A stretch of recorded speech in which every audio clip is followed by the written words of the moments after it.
Warga Bikini Bottom harus tahu nih, kenapa SpongeBob masih bertingkah seperti anak kecil. Padahal jika kalian tahu, dia sudah berumur 38 tahun. Mungkin banyak yang berpikir SpongeBob itu punya kondisi atau sindrom khusus. Tapi ada fakta menarik yang bisa menjelaskan kenapa dia tetap kekanak-kanakan meskipun umurnya sudah kepala 3. Kalau kita bandingkan SpongeBob dengan spons laut di dunia nyata, spons laut bisa hidup hingga 200 tahun. Jadi usia 38 tahun bagi SpongeBob sebenarnya masih terhitung sangat muda. Bahkan dia belum mencapai seperempat dari rata-rata usia spesiesnya. Dalam istilah usia manusia, di mana rata-rata umur manusia sekitar 72 tahun, usia 38 tahun bagi SpongeBob itu setara dengan usia remaja. Itulah sebabnya meskipun dia sudah dewasa menurut standar manusia, tapi bagi spesiesnya, SpongeBob baru saja memasuki masa ABG. Jadi wajar saja kalau dia masih bertingkah seperti anak kecil.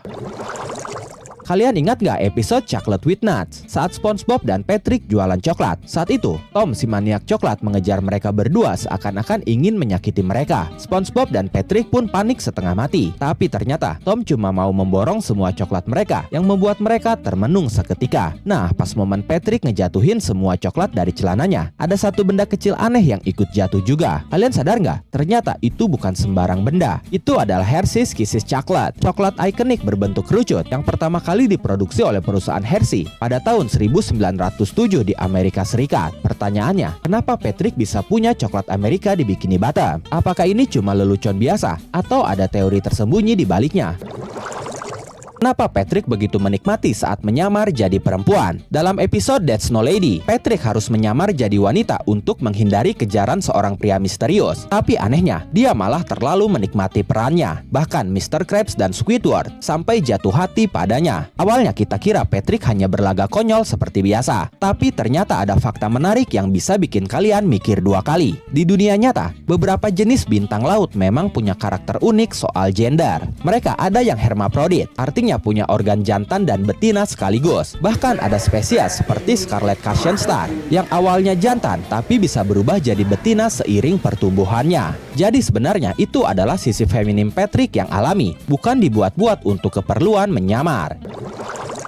Kenapa nama Squidward mengandung kata squid yang artinya cumi-cumi, padahal dia jelas-jelas seekor gurita? Ini salah satu detail unik yang sering membuat penggemar SpongeBob bingung. Menurut pencipta SpongeBob, Stephen Hillenburg, sebenarnya Squidward memang seekor gurita, bukan cumi-cumi. Tapi kenapa namanya Squidward? Alasannya sederhana. Jika mengambil nama octopus akan menjadi Octoward. Itu terdengar aneh dan tidak enak didengar. Nama Squidward lebih mudah diucapkan dan lebih catchy sebagai nama karakter. Selain itu, jika diperhatikan, Squidward hanya punya 6 tentakel, bukan 8 seperti gurita asli. Ini juga bukan tanpa alasan. Hillenburg mengatakan bahwa menambahkan 8 tentakel akan terlalu rumit untuk dianimasikan. Jadi 6 tentakel dianggap lebih simpel dan efektif untuk desainnya. Oh iya, perlu diingat juga bahwa gurita dan cumi-cumi masih berkerabat dekat secara biologis. Jadi meskipun Squidward adalah gurita, nama Squid masih cukup relevan. Intinya semua itu dilakukan demi kesederhanaan desain dan kemudahan animasi.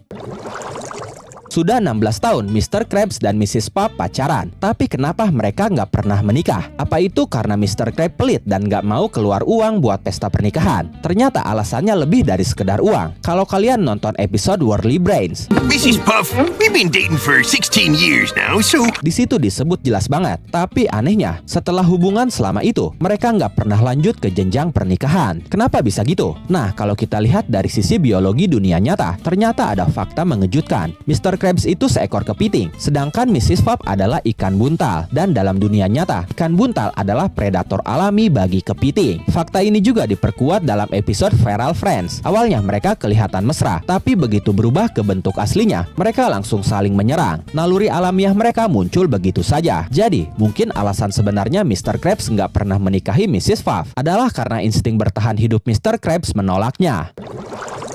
Pernah gak sih kamu bertanya-tanya, kenapa orang tua SpongeBob kelihatan seperti kue kering dibandingkan dengan spons? Mereka bulat, keriput, dan warnanya coklat dengan bulatan kecil seperti coklat, persis kue kering atau cookies. Dari sana banyak yang mengira kalau Harold dan Margaret Squarepants bukan spons laut seperti SpongeBob. Tapi, menurut ensiklopedia resmi SpongeBob, mereka berdua tetap spons laut, sama seperti SpongeBob. Lalu kenapa bentuk mereka berbeda? Jawabannya sebenarnya sederhana. Seiring bertambahnya usia, spons laut akan mulai keriput, menyusut kusut dan kehilangan warnanya. Sama seperti spons dapur yang dipakai terus-menerus. Dari yang awalnya cerah dan lembut, lama-lama jadi kusam, mengecil, keras, dan penuh kerutan. Jadi, orang tua SpongeBob bukanlah kue kering. Mereka hanya spons tua yang sudah kehilangan bentuk aslinya. Itulah kenapa penampilan mereka berbeda dari SpongeBob yang masih muda dan ceria.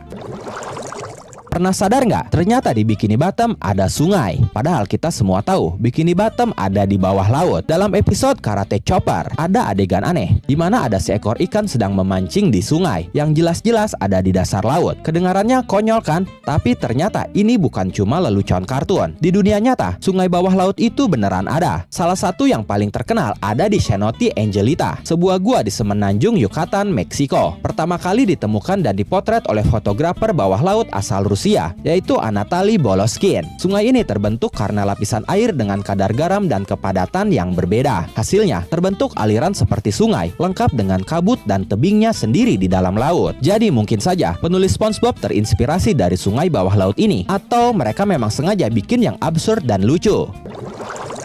Kalian pernah bertanya-tanya nggak? Kenapa SpongeBob selalu gagal dalam ujian SIM di sekolah menyetir perahu? Kenapa dia terus-menerus mengikuti kelas Nyonya Puff? Padahal dia jelas-jelas nggak berbakat menyetir. Ternyata, kegagalan SpongeBob bukan sekedar lelucon. Ada alasan tersembunyi di balik kegagalan SpongeBob yang terus berulang kali itu. Faktanya, sekolah perahu itu bukan sekedar latar cerita. Itu adalah kewajiban dari pihak Nickelodeon untuk menampilkan unsur pendidikan di acara itu. Ya, benar. SpongeBob harus terus-menerus kembali ke sekolah perahu supaya acara tersebut tetap memenuhi standar konten yang diwajibkan oleh produser. Kegagalan SpongeBob bukan karena dia bodoh atau ceroboh, tapi karena sekolah perahu itu memang harus muncul di layar. Jadi selama sekolah itu masih ada, SpongeBob akan terus gagal supaya mereka bisa terus menampilkan adegan di sekolah dan memenuhi kewajiban itu.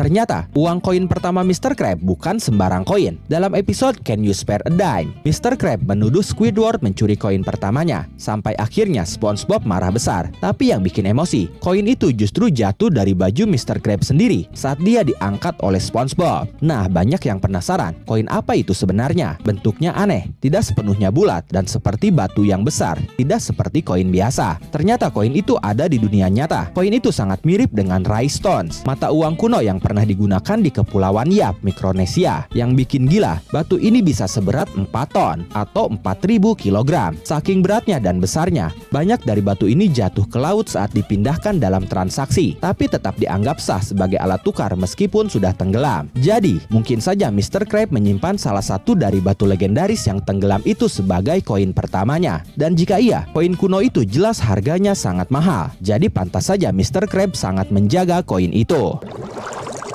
Kenapa Man Ray bisa langsung tumbang cuma karena saus tartar? Ini sangat aneh. Apakah itu karena dia alergi? Itu sebenarnya mungkin saja. Tapi faktanya, bukan hanya Man Ray yang benci saus tartar ini. Kalau kita perhatikan baik-baik, SpongeBob dan Patrick sering berteriak saus tartar setiap kali mereka lagi kesal. Seolah-olah itu adalah kata-kata umpatan kasar. Tartar sauce. Mereka mengucapkannya dengan nada frustasi, dan itu memang bukan tanpa alasan. Di dunia nyata, saus tartar biasa disajikan bersama hidangan laut seperti ikan goreng, udang, atau kepiting. Artinya, bagi warga Bikini Bottom yang merupakan makhluk laut, saus tartar adalah simbol ancaman. Itu seperti melihat saus yang dirancang khusus untuk menyantap mereka sendiri. Jadi bukan hanya Man Ray saja, semua makhluk di Bikini Bottom punya alasan untuk takut pada saus tartar.